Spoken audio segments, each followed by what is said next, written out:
What's up? How are you? Are you doing well? I really hope you are. Today, we are in a very special location. We are at the old winery of the Cambas family in Pallini. Now you will think, what's so special about the winery? Well, this is where you're wrong.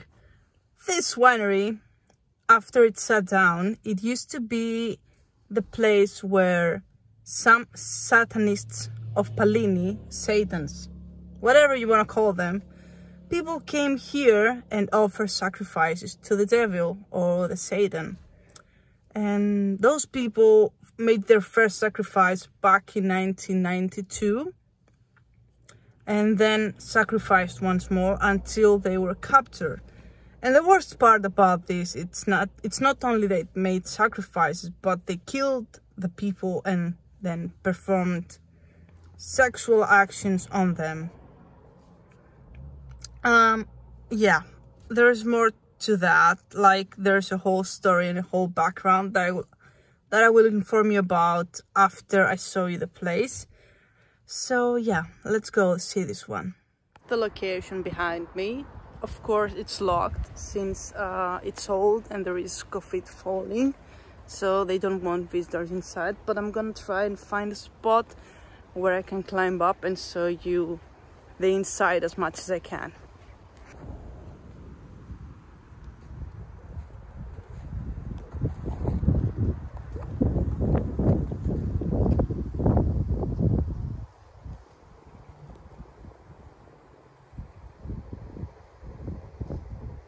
In order to film anything, moved a few rocks towards where this wall is so I can climb on them, but I still can't see much, so I'll have to find another way and try again.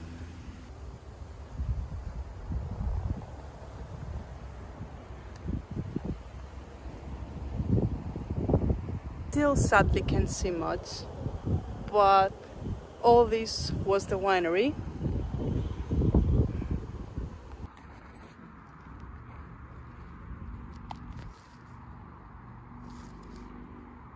Right outside the winery is this creepy house right here. It seems like it's empty and it's abandoned, but I have no idea if that actually stands out or if anyone else is living there. I don't know, but it's really creepy.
I went to the back in case I found an entrance, but of course there's nothing here.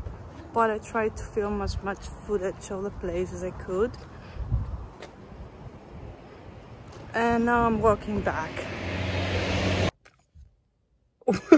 While coming to the entrance, I came across some sheep. And they crossed the road and they went on the other side. And I just stood there watching them because I was surprised.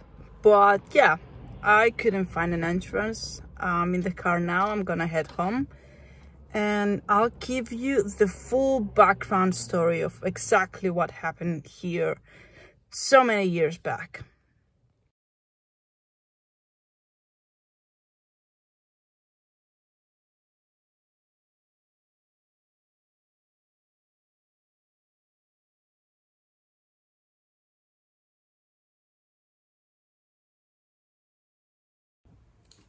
So I couldn't quite memorize everything because a lot of things happened. So I printed out a summary of everything that happened that I'm gonna read to you, and you will understand why that building isn't only a building. And also, if you're not familiar with the story, you will learn exactly what happened back in 1992. So let's begin.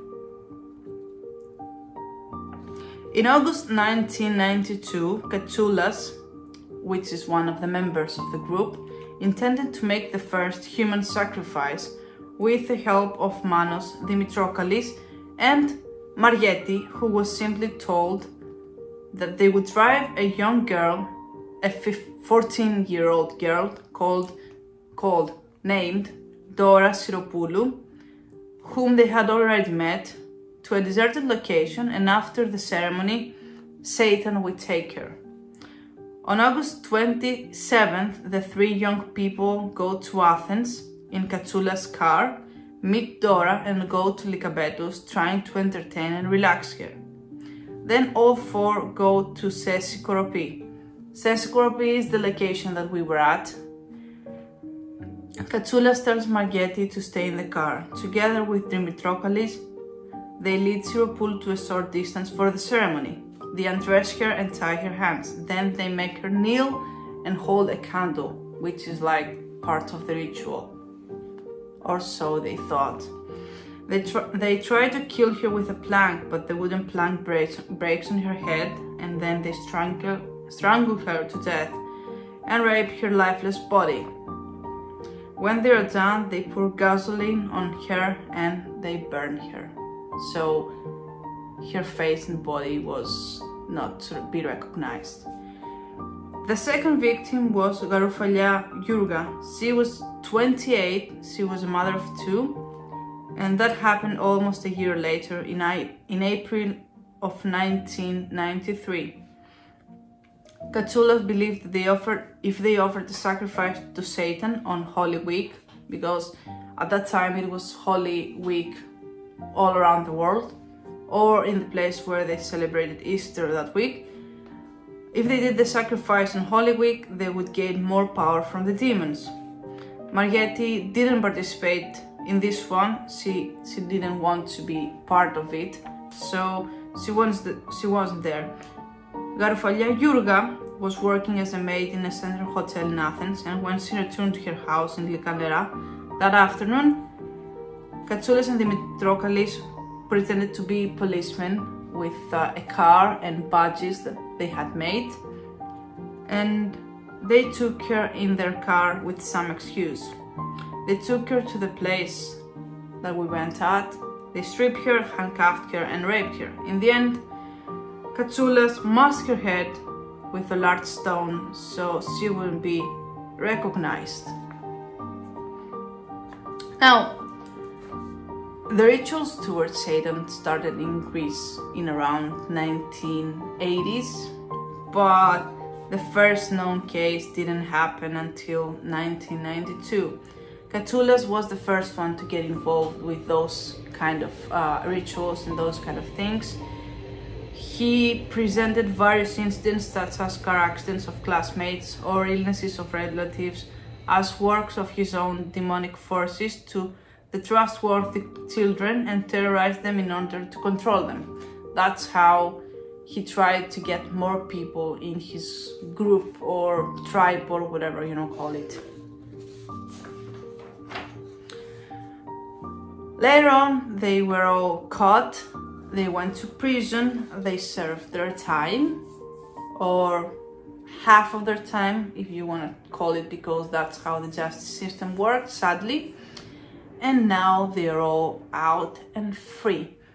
Now, of course, the families of the victim were against to the penalties being reduced and them being let out of jail at all, but they weren't hurt, and those people are now living out among us.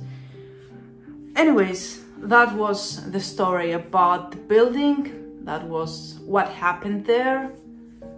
This was something that was really new to the Greek community and really shook the waters.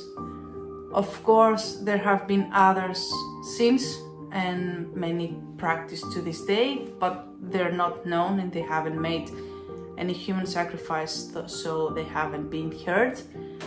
But yeah, I hope you found this video informative. I don't know if you like those kind of things, or if you want to know about those kind of things.